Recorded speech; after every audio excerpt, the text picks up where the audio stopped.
Welcome back to WagerTalk.com. Saturday college football action. We've got Mississippi at Texas A&M. This is going to be Brian Leonard's free play for you. And I want to tell you, and I want to congratulate you, Brian. Last week, NFL, you hit your NFL game of the month. Not only did you hit it, you spanked the New York Jets. You had San Diego 31-0.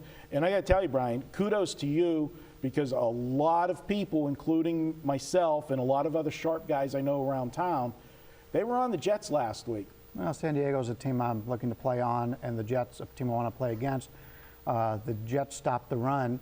They're great at stopping the run. Unfortunately, San Diego doesn't run the ball. Throw short passes is what they do, down to a fourth-string running back, and had a really big day there. So the players for San Diego have talked about how well they like this rookie coming out of the MAC, by the way. And so I think San Diego's running attack is improved as the season's gone on, even though the starters are no longer there. Well, I gave you the little plug on that because before we get into this, I just want to segue. If you want to check out Brian Leonard this week at WagerTalk.com, he is releasing his college game of the month. And if you enjoyed that San Diego winner from Brian last week, check out his college blowout game of the month. You can find that at WagerTalk.com. Just click on Brian Leonard. You'll see that big smiling mug of his on his homepage, and you can check that out. Brian, Mississippi, Texas A&M, I think we're going to be bucking heads here.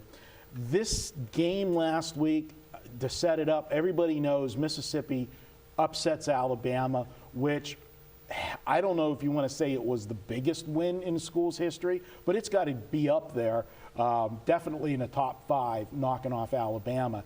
And you and I, we handicap similar on some points. And I know in basketball, you know, me and you watch a lot of games together. We go to the UNLV games together a lot. And there's a phrase in college basketball that we look for, and we circle that team for their next outing when it happens. But when a team has a win in college basketball where they storm the floor, the crowd after the game, we want to go against that team because it was such a big win. And in football, when they storm the field and tear down the goalpost, not only did they tear down the goalpost in Mississippi on Saturday, it was like they had GPS on those goalposts because you could follow on the internet every place where the goalposts were going on Saturday night. And those goalposts, they got around town on Saturday. That was a big win for Mississippi. It was a huge win for Mississippi, and on the other side, Texas A&M, a big loss. So normally what we would look for here is the bounce back theory. Texas A&M coming back off of a loss, Mississippi off the huge win. Now the problem I run into is the talent on Mississippi, in my opinion, is far stronger than on Texas A&M. And with Mississippi being 5-0, setting themselves up for a chance to play for the national championship, the SEC championship. I don't think the letdown is going to come there. The coach came out and said, because we let the players enjoy it for the first day, now it's back to studying up for this game. And when you take a look at Mississippi the last 2 years, you know, obviously Texas A&M was the better team than Mississippi the last 2 years, but both games in this series went down to a field goal. Mississippi loses both games by a field goal last year on the very last play. And as good as Mississippi is this year, I think they can come back in this game. Nice turnaround game here. And when you take a look at Texas A&M, I don't like Texas A&M. Let's go back and check the schedule for Texas A&M this year. Opening game, they're not ranked. They lose Johnny Football. This is a team that nobody thinks is going to be good anymore. We've since found out that Johnny Football stock has dropped pretty bad. On being a Cleveland Browns fan, I'm not happy with that. But South Carolina, they go from not being ranked to number 5 in the country with South Carolina. South Carolina's just not very good this year. Then they load up their schedule with Lamar, Rice, SMU, Arkansas, which they had to go to overtime to win that game. And I happen to like Arkansas. Arkansas is a much improved team this year. Don't sleep on Arkansas. They are good. Yep, and that might be one of the teams I'll be on again this week against that Alabama team. And then Mississippi State. So Mississippi State totally dominated them, and we talked in the previous video about the Gold Nugget contest. Mississippi State was one of our winners. The line went that way all week long, and that was the correct way this line's gone. This line's kind of dropped a little bit. It was at 3.5 at one point. Now it's down to 2, 1.5. And that's sharp guys out there that know the situation about the bounce back game for A&M and the other side here with Mississippi, and they're still betting Mississippi. I think that's the right side. Yeah, I'm a creature of habit, and to me that was too big of a game, and I know what's on the line, but for these kids, we're still talking about 20-year-old kids, and that was such a high.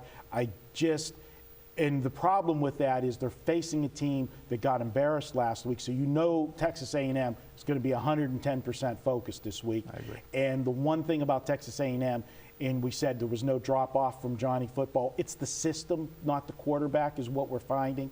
And this is a team that can score points. And if you come out flat against a team like this, you can look up and see yourself down 14-0 in a heartbeat. It's not like Texas A&M is a grinded-out type of team. They can score in a hurry. So that's my concern in this game. If they do come out flat and playing on the road and fall behind early to a team that is explosive, defensively, absolutely no question. I agree with you 100%. Mississippi, night and day difference defensively against Texas A&M. But can they come out and be focused early? This is your free play. You're going to go ahead and take Mississippi plus the points, and the way the line's heading, it could be a pick 'em, or maybe you think it even gets to -1 on the weekend. Yeah, it'll probably get down to pick 'em or so. There'll be enough people to play the other side. But you mentioned the defense. I mean, I believe Mississippi is allowing basically 180 yards less per game than Texas A&M, and I already talked about the Texas A&M schedule. When you're playing Lamar, Rice, and SMU, you're not playing the top teams in the nation offensively, and you're still having problems stopping them. Just in fairness, Boise State, Vanderbilt, Louisiana, Lafayette, that's not exactly a who's who. Lafayette's a bad team, but the other teams are not bad. Vanderbilt's horrible. Vanderbilt would beat Lamar, Rice, and SMU. Vanderbilt is horrible. All right. He beat me on a wager on a game a couple weeks ago here on the set. I got to get back. His play is Mississippi. We're going to have a lunch bet on it next week. Either Brian will be buying or I'll be buying next week. Once again. Yeah, once again. Brian says to take Mississippi. I say no, but this is Brian's official play. He says take Mississippi plus the point on Saturday. We're going to be back heading to the NFL next. We're going to take a look at Green Bay and Miami. Up next, wagertalk.com.